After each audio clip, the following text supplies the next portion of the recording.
যারা নামাজি এখানে দাবি করেন বা নামাজ যথাযথভাবে পড়েন, আপনাদের মাঝে অনেকেই ফজর পড়েন করে অথবা পড়েনই না। এটা কি ব্যাপার আমি তো বুঝি না, এমনটা হচ্ছে কেন? আমি তো আর কোনোভাবে বুঝাতে পারছি না, আমার আর ভালো লাগে না ফজর নামাজ পড়তে। আবার আইসা দেখি মুসল্লি 2 জন আর 3 জন, কেন? আবার অনেকে প্রশ্ন করে কমিটির লোক নাই, ও নামাজ কমিটির লাগিয়া ফজর না, এমন যদি একটা ফতোয়া দেন এটা গ্রহণযোগ্য হয় তাহলে আপনাদেরকে মাইনাস।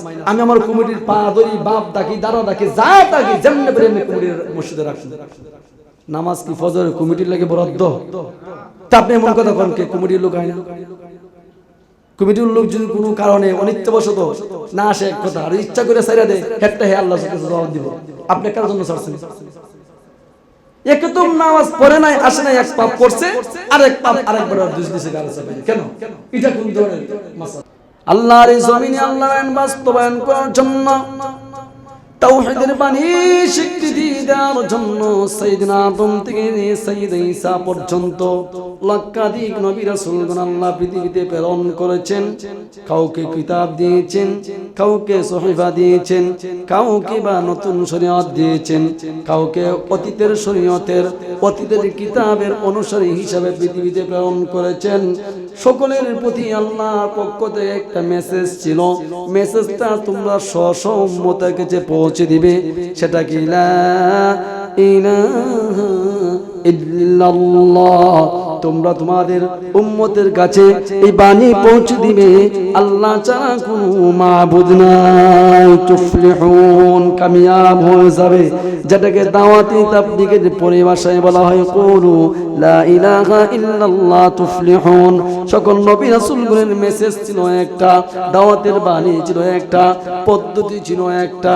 সেটা কি? তারা এসে উম্মতকে বলবে লা ইলাহা ইল্লাল্লাহ বলো, সফল কাম হবে, চিরস্থায়ী সুখের ঠিকানা জান্নাত পেয়ে যাবে। সুবহানাল্লাহ।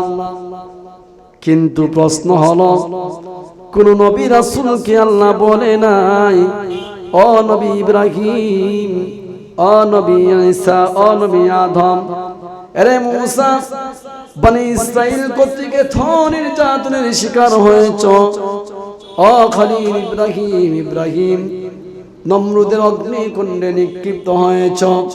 এরা আমার নবীরা রাসূলরা উম্মত কর্তৃক নির্যাতনের শিকার হয়েছ। তোমাদেরকে আল্লাহ সম্পর্কে জিজ্ঞাসা করে, জান্নাত জাহান্নাম সম্পর্কে জিজ্ঞাসা করে, তোমরা দেখাতে পারো না, বুঝাতে পারো না। ওরা মানতে চায় না, ওরা বলে যে আল্লাহ দেখা যায় না, যে আল্লাহ জান্নাত জাহান্নাম সম্পর্কে আমাদের সামনে কোনো সুস্পষ্ট দলিল নাই, দেখা যায় না, মানি না। আল্লাহ কোন নবীকে বলে নাই, আল্লাহ কোন রাসূলকে বলে নাই তোমরা যে আমি আল্লাহ সম্পর্কে মেসেজ দিচ্ছ উম্মতের কাছে, ও নবীরা তোমরা আসো, আমি আল্লাহকে সচক্ষে দেখে যাও। সুবহানাল্লাহ। এই মেসেজ আল্লাহ কোন নবীকে দেয় নাই। ইব্রাহিম নমরুদের অগ্নিকুণ্ডে নিক্ষিপ্ত হলো, আল্লাহ তো কোনো বলে না ইব্রাহিম তুমি যে অগ্নিকুণ্ডে নিক্ষিপ্ত হলে আমি আল্লাহকে কি দেখতে মনে চায় না? জিবরাইল আসলো, ও নবী ইব্রাহিম সাহায্য লাগবে কিনা? ইব্রাহিম নবী বলে যে আল্লাহ পাঠাইছে সে আল্লাহ আমায় দেখে কিনা? ও দেখে, সুবহানাল্লাহ বিহামদি। সেই আল্লাহ চাইলে সাহায্য করবে, দুনিয়ার কোনো মাখলুক নিয়ে সাহায্য নিব না। আল্লাহ তখন বলে না ইব্রাহিম রে আমার জন্য এত কিছু করলি, আমি আল্লাহকে দেখা যা। সুবহানাল্লাহ বলে নাই। কিন্তু আল্লাহ কোন নবীকে কোন রাসূলকে মেসেজ দেয় না আমাকে দেখো। এমন কি জলিলুল কদর পয়গম্বর মুসা নাসুর বান্দা, গ্রাম বাংলায় পরিভাষায় কি বলে? নাসুর বান্দা। এক তো জলিলুল কদর গরম মেজাজের মানুষ, যেটা কইছে এটা আল্লাহর কাছে লইছে, এর নাম মুসা কালিমুল্লাহ। সুবহানাল্লাহ বলেন না? হাদিসের মধ্যে আসছে সেদিন মুসা যেই জেদ ধরছে ডাকে বলে লইছে আল্লাহর কাছে। সাইয়েদনা মুসা পর্বতে সিনাই তুলে গেলেন, আল্লাহ কথা বললেন ৭০,০০০ পর্দার গোছরে। সুবহানাল্লাহ।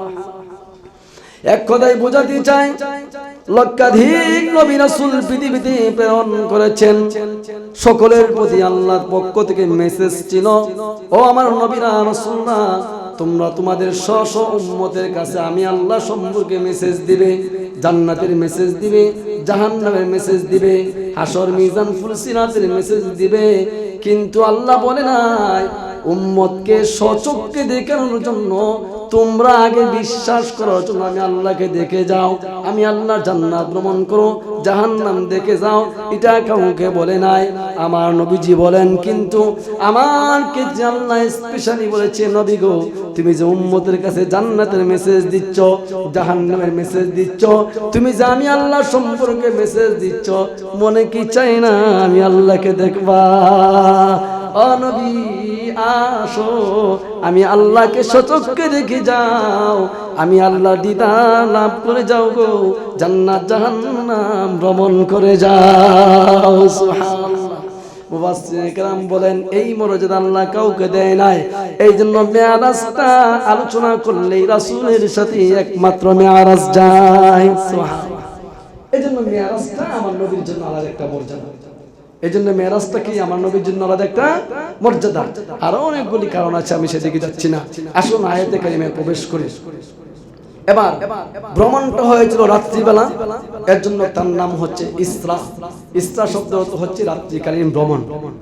আবার ভ্রমণটা কিছুটা ঊর্ধ্ব জগতে হয়েছিল, এজন্য তার নাম হচ্ছে মেরাজ।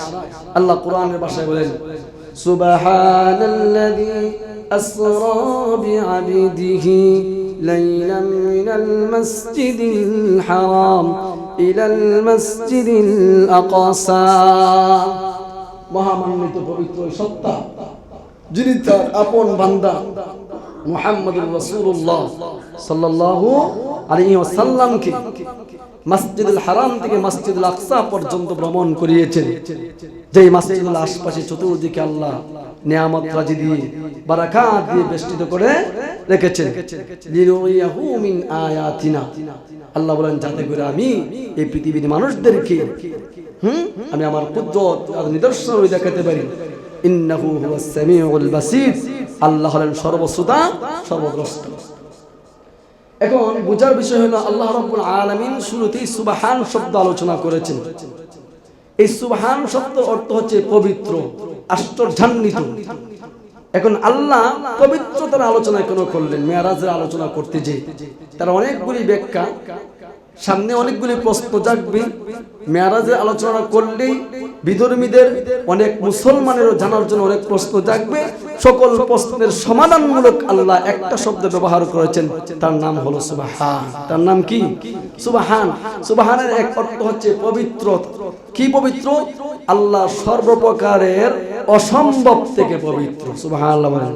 বান্দার ক্ষেত্রে অনেক কিছু অসম্ভব, অসম্ভব শব্দ আল্লাহর সাথে যায় না। অসম্ভব শব্দ আল্লাহর সাথে যায় না। আল্লাহ সবকিছু করনেওয়ালা, সম্ভব করনেওয়ালা। এজন্য আল্লাহ বলেন মেরাজ এমন একটা বিষয় যেটা মানুষের কাছে মনে হয় এটা কিভাবে অসম্ভব। আল্লাহ বলেন সেই অসম্ভব নামক সত্তা থেকে আল্লাহ হলেন পবিত্র। আল্লাহ কি? পবিত্র। আল্লাহ মানেই সম্ভব। আল্লাহ মানে কি? সম্ভব।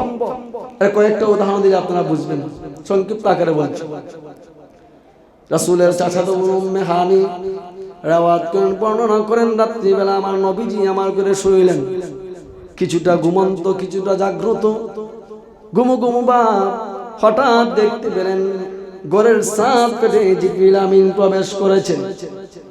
রাসূলকে নিয়ে আবার এই ফাটল ছাদ দিয়ে রাসূলকে নিয়ে চলে গেলেন। ছাদটা আবার অটোমেটিক জোড়া লেগে গেল। সুবহানাল্লাহ। দুনিয়ার কোন লজিক বিজ্ঞানের থিওরি এটা আসবে না। এমনিতেই ছাদ ফাটবে, আবার এমনিতেই জোড়া লেগে যাবে। এটা কি সম্ভব? দুনিয়ার লজিক হলো অসম্ভব। আল্লাহ বলেন সুবহান, আমি আল্লাহর জন্য সম্ভব। পৃথিবীর জন্য যা অসম্ভব, সেই অসম্ভব থেকে পবিত্র সত্তার অধিকারী আমি আল্লাহর জন্য সম্ভব। এজন্য আল্লাহ আলোচনা করেছেন সুবহান। কি দিয়ে? সুবহান দিয়ে। উম্মে হানি বলেন আল্লাহ রাব্বুল আলামিন আমার নবীকে আমার ঘর থেকে নিয়ে জমজম কুয়ার পাশে নিলেন। নেওয়ার পরে সেখানে জিবরিল আমিন ওপেন হার্ট সার্জারি করলো। রক্তপাত হয় নাই, কোনো মেডিসিনের প্রয়োজন পড়ে নাই, আমার রাসূলের ন্যূনতম ব্যথা হয় নাই। রাসূল করিম সাল্লাল্লাহু আলাইহি ওয়াসাল্লামের সিনা চাক হলো।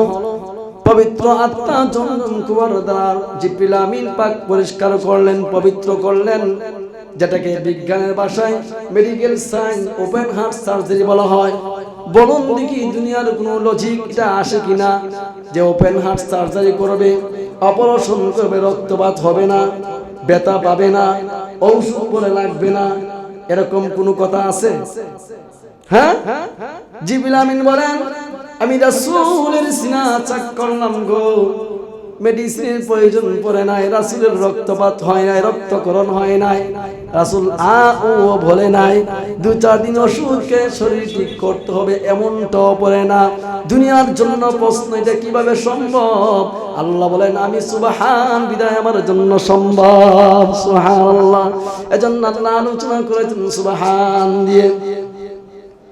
এরপরে আবার বুরাক নামক চতুষ্পদ একটা জন্তু, কেউ বলেন সাদা, কেউ বলেন ধবধবে সাদা, একটা ঘোড়ার মতো করে প্রাণী, এটা আকাশে উড়ন্ত অবস্থায় সুবহানাল্লাহ মসজিদুল হারাম থেকে আকসা পর্যন্ত ভ্রমণ করলেন। এটা কিভাবে সম্ভব? একটা ঘোড়া। এখন যদি আমরা দেখি পৃথিবীর ইতিহাস আজ পর্যন্ত এরকম দেখা যায় না, যদিও মোবাইলে বিভিন্ন ড্রামাতে আমরা দেখি একটা গাড়ি উড়ে যায়, একটা ঘোড়া উড়ে যায়, একটা গাধা উড়ে যায়, দেখি কি দেখি না? এগুলো কাল্পনিক রূপ কাহিনী, কাল্পনিক রূপ কাহিনী। কিন্তু একটা ঘোড়া তার স্ব ইচ্ছায় আকাশে উড়ন্ত অবস্থায় আছে, পাইলট ছাড়া বা কোনো বিজ্ঞানের আবিষ্কৃত কোনো বিমান পাইলট ছাড়া, এটা খুবই বিরল, নাই বললেই চলে। কোনো না কোনো জায়গা থেকে তাকে নিয়ন্ত্রণ করা হচ্ছে, হচ্ছে কি হচ্ছে না? কিন্তু রাসূলের বেলায় যে বুরাক নামক প্রাণীটা সফর করেছে, এটা কিভাবে সম্ভব? আল্লাহ বলেন সুবহান, তোমাদের জন্য যা অসম্ভব আমার জন্য তা সম্ভব। আমি সকল অসম্ভব থেকে পবিত্র বিদায় আমি আল্লাহ বলেছি সুবহান। আমি আল্লাহ বলেছি সুবহান। মিরাজের অনেক আলোচনা আছে যেগুলো বড়ই যার পর্ণায় আশ্চর্যান্বিত। তাই আশ্চর্যান্বিত জিনিস সামনে আসলে আমাদের কি বলতে হয়? সুবহানাল্লাহ। কথা বলে কি বলি সুবহান? তুই মিরাজের আলোচনা কি স্বাভাবিক না অস্বাভাবিক? এজন্য আল্লাহ বলেন সুবহান। আল্লাহ কি বলেন? সুবহান। মসজিদুল হারাম থেকে মসজিদুল আকসা পর্যন্ত গেলেন। আপনার আলোচনা শুনে দেখবেন বিভিন্ন জায়গায় জিবরিল আমিন অবতরণ করেছেন, 2 রাকাত নামাজ পড়েছেন। জিবরিল আমিন বলে দিয়েছেন ও নবী এটা ইসরাফ, এটা মদিনা, এই খেজুর বাগান, আসতে হবে তোমায়, সফর করতে হবে তোমায়, তোমার সম্প্রদায় তোমাকে মক্কায় রাখবে না, নামাজ পড়ো, এটা এই জায়গা, এটা সেই নবী। বিভিন্নভাবে বিভিন্ন জায়গায় নামলেন, অবতরণ করলেন, নামাজ পড়লেন। এক পর্যায়ে মসজিদুল আকসায় যাওয়ার পরে সকল নবী রাসূলকে আল্লাহ সশরীরে সশরজাত হাত থেকে একত্রিত করে দিবেন। সুবহানাল্লাহ। সমস্ত নবীগণ রাসূলগণ তাদের নিজ নিজ রওজাত খারে সশরীরে জীবিত, শুধুমাত্র একদিনের জন্য তামাম পৃথিবী নবী রাসূলকে আল্লাহ একত্রিত করেছিলেন। এই জায়গাটা হলো মসজিদুল আকসা। রাসূল বলেন আল্লাহ আমাকে কেমন শ্রেষ্ঠত্ব দিয়েছে। সেদিন মসজিদুল আকসায় যাওয়ার পরে সকলের সাথে কালাম হবে, মুসাফা হবে, ভাষণ হবে, সমাবেশ হবে, প্রধান অতিথি, বিশেষ অতিথি, আলোচনা, বক্তব্য হবে। সকলেরই আলোচ্য বিষয় হবে মুহাম্মদ নবীর প্রশংসা। সুবহানাল্লাহ। কিন্তু তারপর তো মনে চায় আমি যদি আজকে ইমামতি করতাম রে ভাই, মুসা তাকায় ইব্রাহিমের প্রতি, ইব্রাহিম তাকায় ঈসা নবীর প্রতি, আদম কয় আমি তো তোর বাপ, কথা কয় না। নূহ কয় তুমি ধ্বংস হইছো বন্যায় পইরা, আমি দ্বিতীয় আদিম পিতা, কথা কয় না। তুমি বাংলাদেশের মানুষে কি এদিকে তাকান কেমন দিকে লোজ রাজনীতি আলোচনা করবে না, বড় এই মানে কথা। বাংলাদেশের মানুষ যদি কৌড়ে জাতির জন্য পিতা বানাইলা যাই না শুনে সে কাফের, মাসলা পরিষ্কার জেনে শুনে। একটা তো বল করি পাল্লাই কইরা দিয়ে কথা কইলা কিন্তু বিশ্বাস করি না, এটা এক মাসআলা। আর যদি আসলেই মনে করে এটা আমাদের জাতির পিতা, নাউযুবিল্লাহ, ঈমান থাকবে না। আদম নবী তাকায় ইব্রাহিমের প্রতি, ইব্রাহিম কয় আমি তো খলিলুল্লাহ, ইমামতির দায়িত্ব আমার। সবাই সবার দিকে তাকায়। জিবরিল আমিন মনে মনে কয় কাজ হবে না। জিবরিল আমিন সামনে আসলেন, আয়েশা আমার নবীজির হাত মুবারক ধরে সামনে বাড়িয়ে দিলেন। ও নবী গো, আজকের ইমামতির দায়িত্ব তুমি নবীজির হাতে। সুবহানাল্লাহ। মর্যাদা বাড়লো কি বাড়লো না? রাসূল বলে ইন্নাল্লাহা ওয়াদ্দালানি আলাল আম্বিয়া, আমাকে আল্লাহ এমন কতগুলি মর্যাদা দিয়েছেন যা পৃথিবীর অন্য কোন নবী রাসূলকে দেয় নাই। এর মাঝে একটা মর্যাদা হলো ইমামুল আম্বিয়া, সকল নবীদের ইমামতি। সুবহানাল্লাহ। নামাজটা কেমন নামাজ ছিল অনেকে প্রশ্ন করে কি না, এগুলো নফল আলোচনা, সেদিকে যাওয়ার সময় নাই। এটা 5 বেলার গতানুগতিক নামাজ ছিল না, রাত্রিকালীন কোন একটা নফল 2 রাকাত নামাজ ছিলেন। যাই হোক, নামাজ শেষ করলো। এবার শুরু হলো উর্দু জগতে ভ্রমণ, যেটাকে বলা হয় আরবি পরিভাষায় মেয়ারাজ। আরবি পরিভাষায় কি বলা হয়? মেয়ারাজ। আমি আগেই বলেছি সময় সংক্ষিপ্ত আকারে আমি আলোচনা করছি। মেয়ারাজ শুরু হলো, 7টা আসমান, রুকিয়া বলেন, ফাইদুল বলেন, মালাকুত বলেন, জহিনা বলেন, মুসানিয়া বলেন, লাবিয়া বলেন, 7টা আসমান জিবরিল আমিন ভ্রমণ করলেন। প্রত্যেক আসমান নবীদের সাথে কথা, সওয়াল জবাব, আদান প্রদান, মুসাফা, বিভিন্ন কথোপকথন হওয়ার পরে 7টা আসমান পাড়ি দিলেন। আরশ, কুরসি, লৌহ কলম, সিদরাতুল মুনতাহা সবই পাড়ি দিয়ে একটা পর্যায়ে জিবরিল আমিন সামনে বাড়ে না। আমার নবীজি বলেন, ও জিবরিল, জান্নাত দেখাইলা, জাহান্নাম দেখাইলা, সব জায়গায় তো আমার সাথে ছিল গো, এখন অচেনা জায়গা, অপরিচিত জায়গা, আমি নবীকে একা রেখে তুমি পিছনে থেমে গেলে কেন? জিবরিল আমিন বলেন, ইয়া রাসূলুল্লাহ, সামনে যাওয়ার শক্তি আমি জিবরাইলকে আল্লাহ দেয় নাই। এরে কেন দেয় নাই? জিবরিল আমিন বলেন, আপনি কি শুনেন নাই? মুসা কথা বলেছিল, তোর পর্বতে 70,000 পর্দার অগোচরে জয়লাপুরা সব শেষ। সুবহানাল্লাহ কয় না? জয়লাপুরা সব শেষ। তাহলে আমি জিবরিল কেমনে আল্লাহর সামনে যাবো গো? আল্লাহর নূরের তাজাল্লিতে আমি জিবরাইলের অস্তিত্ব থাকবে না। সুবহানাল্লাহ। ও নবী, এখানে একমাত্র পাওয়ারফুল ম্যান, আল্লাহ এই যোগ্যতা দিয়ে আপনাকে বানিয়েছেন, আপনি একা যাবেন। সুবহানাল্লাহ বলেন। শেষ আলোচনা পরিসমাপ্তি। আমার নবীজি আল্লাহর কাছে গেলেন, আল্লাহর কুদরতি পায়ে সিজদায় পড়ে গেলেন, সশরীরে দিদার লাভ করলেন, কোন প্রকারের পর্দা নেই। সুবহানাল্লাহ। এবার আমাদের মারিফাতের সম্রাট দাবিদার কিছু বন্ড ভাইরা আছে, ওনারা বলেন মেয়ারাজের রাতে এমন কতগুলি মারিফাতের কথা আছে কোরআন হাদিসে নাই। নাউজুবিল্লাহ বলেন না কেন? যেই কথা কোরআনে নাই, হাদিসে নাই, মারিফাতে আছে, এটা শয়তানের মারিফাত। এটা কার মারিফাত? কথা বলেন, কার মারিফাত? এরা এমন মারিফাতের দাবিদার, এরা কয় নামাজ লাগে না, রোজা লাগে না, নামাজ পড়লে জান্নাতে যাওয়া যাবে, কোরআনের কোথাও নাই। নাউজুবিল্লাহ। কথা বলেন না? এরা কয় মেরাজের রাত্রে নাকি মারিফাতের কথা হইছে আল্লাহ এবং রাসূল ছাড়া, কোরআনে নাই, হাদিস নাই, মোল্লা মৌলবি জানে না, সে মুজতা পারি লয় না জানে। কথা কয় হুজুর, এটা তারা সহজ ভাষায় কইতে পারতেন, প্রস্তাব কইরা এটির সাথে ইডুই যায়। এলাকায় তাকি তো বিভিন্ন সময় তর্ক বিতর্ক করে, আবার দিকে খারাইয়া ফসাবো করে পানিও না। তো আমি চিন্তা করলাম, আসলেই তিনি মুজতা পানি লয় না, এর লেগে এই কথা কয়। আদের ব্যাপারই জাহাজের খবর, নামাজ নাই, রোজা নাই, পাক পবিত্রতা বুঝে না, হে আইছে মারিফাতের দাবিদার।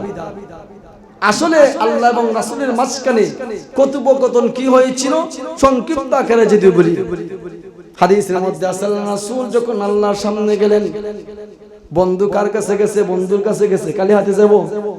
কথা কয় না? কালি হাতে যাবে? হাদিয়া নিতে হবেই না? আল্লাহর টাকা দরকার আছে।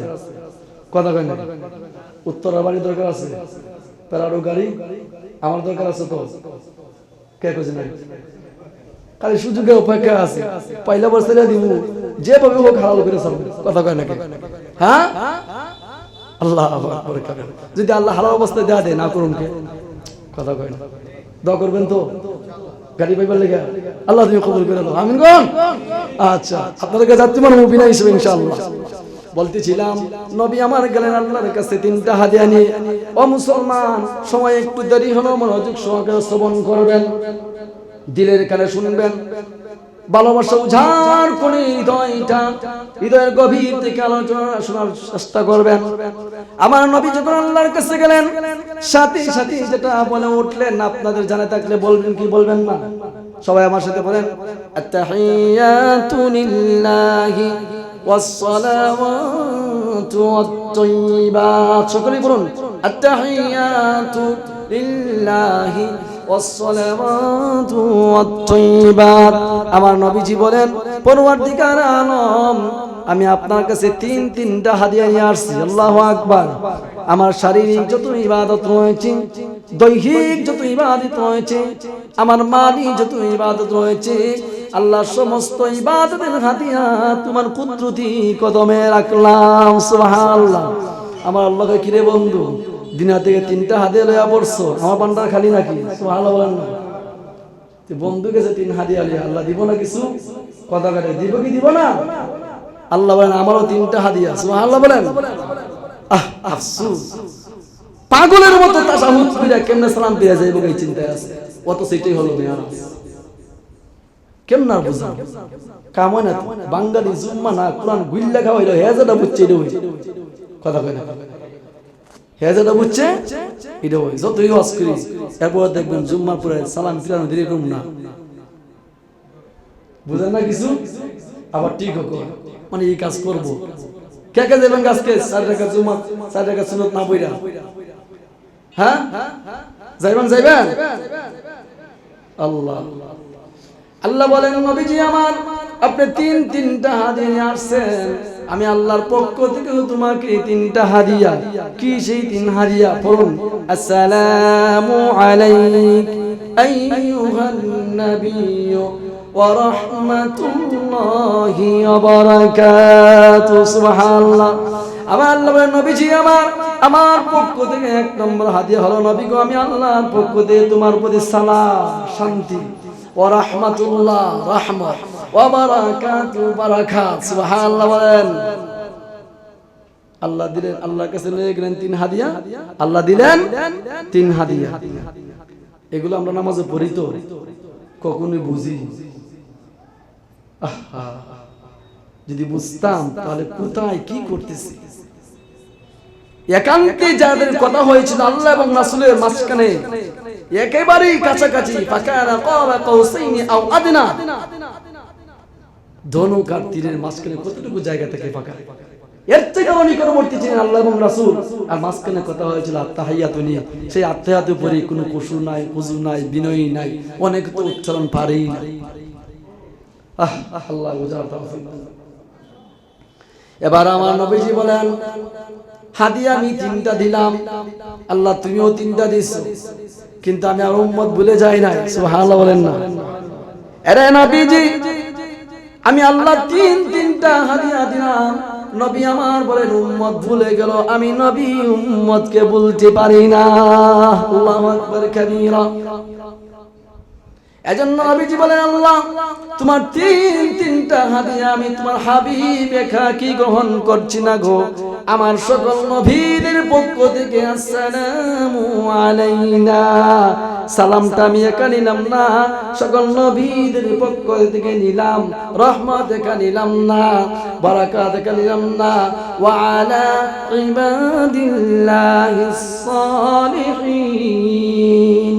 ও আল্লাহ, আজকে থেকে নিয়ে কিয়ামত পর্যন্ত যারা আমার উম্মত হবে, নামাজি হবে, হাজি হবে, গাজী হবে, রোজাদার হবে, সাদাকাত হবে, দানবীর হবে, দানিওয়ালা হবে, তাসবিহওয়ালা হবে, ভালো কথা বলবে, এক কথায় নেক আমল করে নেক কাজ যারা হবে, আল্লাহ সকলকে সাথে করে নিয়ে তোমার তিনটা হাদিয়া কবুল করলাম।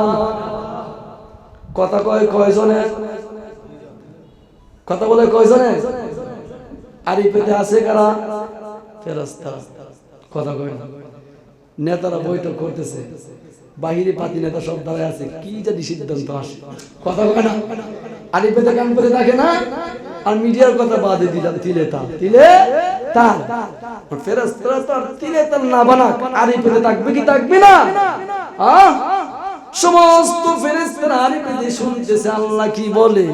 যখন এই কথাটা শুনলো, সকল ফেরেশতারা বলে উঠলো, আশহাদু আল্লা ইলাহা ইল্লাল্লাহ ওয়া আশহাদু আন্না মুহাম্মাদান আবদুহু ওয়া রাসূলুহু।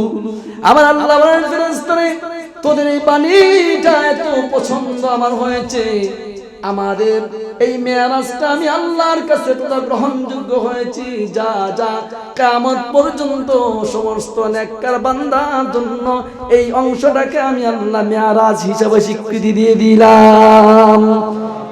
এই জন্য তাশাহুদ পড়া কি নামাজে তাশাহুদ পড়া কি রে ভাই? ছেড়ে দিলে নামাজ হবে? এখন যারা কয় কোরআনে আছে যা মানবো তা, কোরআন বাহিরে যা মানবো না তা। প্রশ্ন, তাশাহুদ কোরআনের কোন জায়গায় আছে? তাশাহুদ কোরআনের কোন জায়গায় আছে পড়তে হবে বলেন? কুত্তাও নাই, নামাজ পড়েন কেন? হ্যাঁ, ভিন্ন আলোচনা। যাই হোক, সেদিকে যাচ্ছি না। বলতেছিলাম আমাদের মেরাজ হলো নামাজ। আমাদের মেরাজ কি? নামাজ। পার্থক্য, রাসূল আল্লাহকে দেখতে পেয়েছিলেন, আমরা আল্লাহকে দেখতে পাইনি। পার্থক্য, আমরা আল্লাহকে দেখতে পাই না, কি আল্লাহ আমাদেরকে দেখতে পাই। আমরা আল্লাহর কথা শুনতে পাই না, কিন্তু বুঝার ক্ষমতা আল্লাহ দিয়েছে। আমরা আল্লাহকে দেখতে পাই না, আল্লাহর কথা শুনতে পাই না, কিন্তু অনুধাবন করার যোগ্যতা আল্লাহ আমাদেরকে দিয়েছে কি দেয় নাই? আশরাফ আলী থানভী বলেন, আমি যখন নামাজে যাই আল্লাহর কুদরতি কদমে সিজদায় পড়ি গো, আমার মনে হয় আল্লাহর কুদরতি হাত আমার মাথায় বুলায়। সুবহানাল্লাহ। ও ভাই, মাঝে মধ্যে দেখবেন দিলটা নরম হলে চোখ দিয়ে পানি ঝরে আল্লাহর কাছে বলেন, মনে হয় যেন আল্লাহকে দেখে দেখে কথা বলেন। এরকম হয় কি হয় না মাঝে মধ্যে? যারা এরকম হয় না, সে আবার মুসলমান কিসে? জীবনে যদি এরকম একটা মুহূর্ত নাই আসলো যে মনে হচ্ছে আল্লাহ একদম কাছে আমার, এরকম একটা অবস্থা যদি জীবনে একবারও তৈরি না হইলো, সে কিসের বান্দা, কিসের আল্লাহের দাবি করে? নাকি একটু কঠিন ভাষায় বলে ফেললাম? হ্যাঁ, অবশ্যই হওয়ার দরকার, অবশ্যই হওয়া দরকার। মুহতারাম হাজিরিন, সর্বশেষ যেটা আলোচনা করব সেটা হলো মেরাজ থেকে যদি আমরা কোনো শিক্ষা নিতে চাই, সেটা হলো নামাজটা আমাদের মেরাজ। নামাজটা আমাদের মেরাজ। এটা এমন নয় যে আজকে রাত্রে যেহেতু সব মেরাজ, পাগড়ি বদি বাইন দিয়া, পাকশারি পইরা, মিরামিষ বাজি কইরা, রোজাটা রাইখা মেরাজ কারা কই দেখাই দিব বাংলাদেশের মানুষে, এটাকে মেরাজ বলে হয় না। মেরাজের আলাদা কোনো নামাজও নাই, মেরাজের আলাদা কোনো ইবাদত নাই। বেশি থেকে বেশি যেটা করতে পারেন, মেরাজের আলোচনা বেশি থেকে বেশি করেন। মসজিদে বলেন, ঘরে বলেন, বাহিরে বলেন, আলোচনা করুন। হ্যাঁ, নফল নামাজ হিসাবে সারা রাত নফল নামাজ পড়েন, সারা রাত তাহাজ্জুদ পড়েন, রোজা রাখেন, এটা আপনার একান্ত ব্যক্তিগত ব্যাপার। ইসলাম থেকে আপনাকে কোনো প্রকার বাধ্যবাধকতা নাই। আবার এটা করাও যাবে না, হারাম, এটাও আমরা বলি না। যার মনে চায় আদায় করবে, নামাজ পড়বে, যার মনে চায় করবে না, নাক ডাইকা ঘুমাবে। কিন্তু এশা এবং ফজর মেরাজ, এশা এবং ফজর মেরাজ। এমন যাতে না হয় এশার নামাজ রাত 11টা পর্যন্ত আলোচনা করলাম, বয়ান শুনলাম, মেরাজে অনেক কিচ্ছা কাহিনী শোনার পরে ফজরটা দিলাম ছেড়ে। নাউজুবিল্লাহ, কি বাসায় যেয়ে বলবেন না আপনারা চালার নিয়ত আছে নাকি? হ্যাঁ, ছাড়বেন তো, না করলে তো ছাড়বেন, জানি না। আজকে বলছে 4 জন লইয়া, বেশি দিয়ে বেশি না একজন পারবো, কালকে হইব 5 জন। ফজরের সময় একটা কমিটমেন্টে যাই, 2 মিনিট সময় দিন আমাদের। সামনে রমজান মাস, সামনে কি মাস? রমজান মাস। মেরাজের আলোচনা শুনলাম, মোটামুটি মারিফাত কারা কইটা আমরা বুঝলাম। যারা নামাজি এখানে দাবি করেন বা নামাজ যথাযথভাবে পড়েন, আপনাদের মাঝে অনেকেই ফজর পড়েন ঘরে অথবা পড়েনই না। এটা কি ব্যাপার আমি তো বুঝি না, এমনটা হচ্ছে কেন? আমি তো আর কোনোভাবে বুঝাতে পারছি না, আমার আর ভালো লাগে না ফজর নামাজ পড়তে। এই যে গলার অবস্থা দেখছেন আমার, আমি প্রায় সময় এটা বলি আল্লাহ পাকের নিয়ামত। আপনারা জানেন আমার 3টা মাসুম বাচ্চা আছে, তো প্রতিনিয়ত আমার সপ্তাহে 2-4 দিন গোসল করে বা কোমর পর্যন্ত ধুয়ে আসতে হয়। শীতের মৌসুম আমার এরকম করে আসতে হয়, আমার গলা গেছে বসে ঠান্ডায়। কিন্তু আয়সা থেকে মুয়াজ্জিন আর আমি, ওমা এই দুঃখ কারা দেখাম। আচ্ছা 5 দিন যাবো ওষুধ খাইতেছি, বাকিকে ওষুধের টাকাটা দিতে তাও তো একটা দুঃখ বুঝাইতো, তাও তো করেন না। হুজুরে কুসকে বললোই তো ঠান্ডা লাগলো কেন, ওষুধটা কিনে দিই, তাও তো করেন না। আবার আয়সা দেখি মুসল্লি 2 জন আর 3 জন, কেন?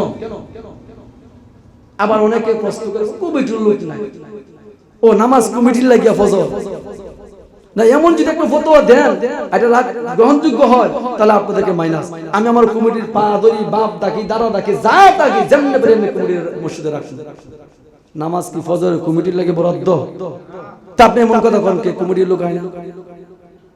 কমিটির লোক যদি কোনো কারণে অনিত্যবশত না আসে এক কথা, আর ইচ্ছা করে ছাইরা দেয়, হেডটা হে আল্লাহর কাছে জবাব দিব। আপনি কার জন্য ছাড়ছেন?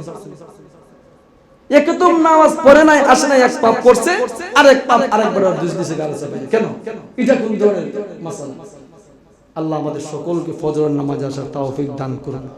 যারা নামাজ পড়েন নিয়ত করেন যে হুজুর আগামী রমজান আসার আগে আমি 5টা লোক নামাজি বানামু, এমন যদি কেউ দাঁড়াইতে পারেন এখানে আমার পক্ষ থেকে বেশি তো বলা যাবে না, চিন্তা করে হলো 10, 20, 2000 টাকা পুরস্কার। এখন যদি আল্লাহর কসম করে বলতেছি 20 জন লোক যদি এখানে দাঁড়ায় যান হুজুর রমজানের আগে আমি 5টা লোক নামাজি বানামু, তাহলে 20 জনে 20 দিবে আর 40,000 চুরি করে হলে দিব ইনশাআল্লাহ। দাবি করার লোক আছেন কি রে ভাই? একটা লোক নাই যে রমজানের আগে 5টা লোক নামাজি বানাবেন? হ্যাঁ না দাঁড়াই দিব, নোট করব, টাকা দিব, কইছি না টাকা দিব, বাড়ি গাড়ি বিক্রি হয়ে দিয়ে দিবেন। ওই যে মানাজ আসার কাছে 5টা লোক, যাক আলহামদুলিল্লাহ 5 লোক পাইলাম, আলামিন 5 জন 10 জন। ভাই একটু নিয়ত করি না, নিয়ত করি, একটু নিয়ত করি ভাই। আপনারা যারা অফিসিয়াল ঊর্ধ্বতন কর্মকর্তা আছেন আপনাদের কাছে করে জন্য আবদার, আপনারা তো অনেক কিছুই করেন জাগতিক ভাবে, ধার্মিক ভাবে একটা প্ল্যাটফর্ম দাঁড় করান না। আমরা যারা কমিটি মহোদয়গণ আছি, আমরা আমাদের ভাই ভাতিজা পরিবার পরিজন যারা আছে এদেরকে একটা প্ল্যাটফর্ম তৈরি করি না। এলাকায় যারা মুরব্বি আজম আছেন আপনারা এরকম একটা সংঘবদ্ধ হয়ে প্ল্যাটফর্ম তৈরি করেন না যে আমি রমজানের আগে আমরা 2-4 জন মিলে 5 জন, ওনারা 10 জন, ওনারা 5 জন, তাহলে তো মসজিদের অবস্থা রূপরেখা সৌন্দর্য একটু বেশি হয়ে যায়। আল্লাহ আমাদেরকে বুঝার তৌফিক দান করুন।